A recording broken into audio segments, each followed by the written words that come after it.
ปั่นจักรยานไปน้ำพัดปั่นจักรยานขึ้นแล้วน้ำพัด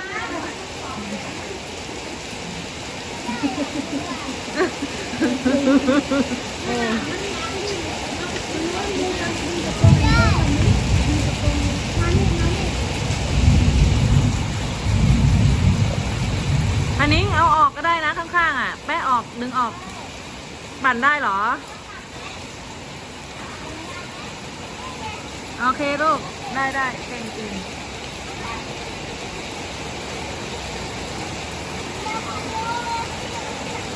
ดึงขึ้นเลยลูกดึงข้ามไม่ขึ้นก่อนดึงข้ามเอาขึ้นก่อนลูกดึงขึ้นดึงขึ้นจับผ้าขึ้นแล้วก็ขึ้นเลยนั่นแหละ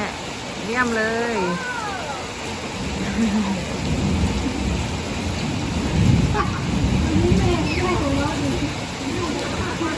ตอนกลางคืนร้องไห้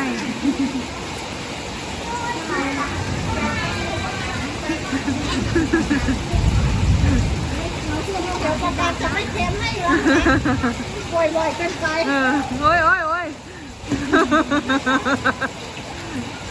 นิ่งน้องเอ้ยไปตะข้างลูกกันเลย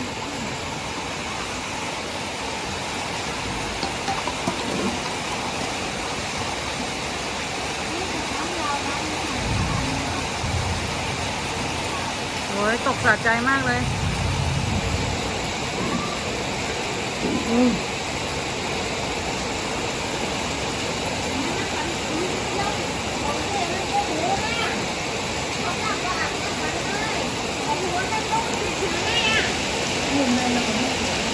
น้ำพัดบ๊ายบายบ๊ายบายบ๊ายบายครับ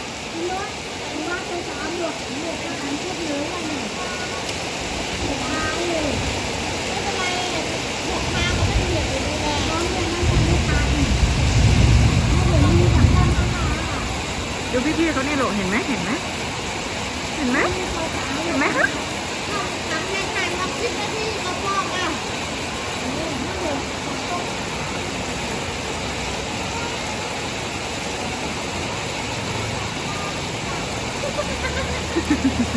นภัสเริ่มเล่นไปแล้วต่อไปจะวิ่งหาฝนอย่างเดียวแล้วนะ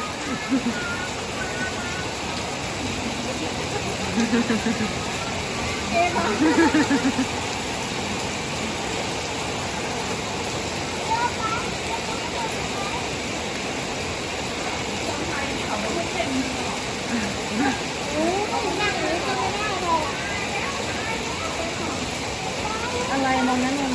ต้องมอง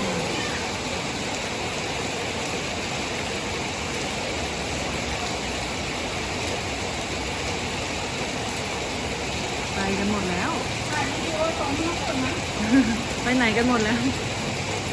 ถ้าย่าเขาอยู่นี่แม่โดนด่าแล้วนะ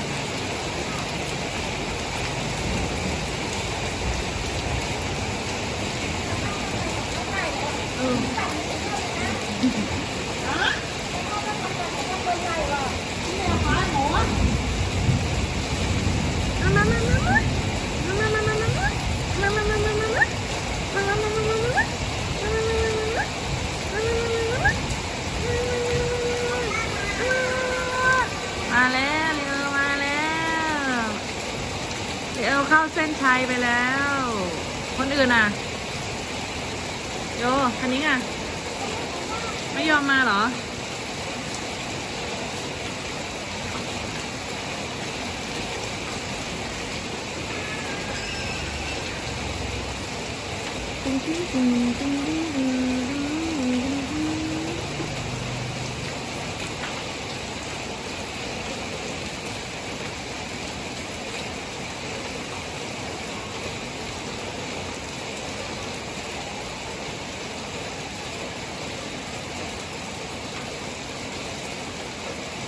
คนไปทั้งไหนอ่ะไปพอบ้าน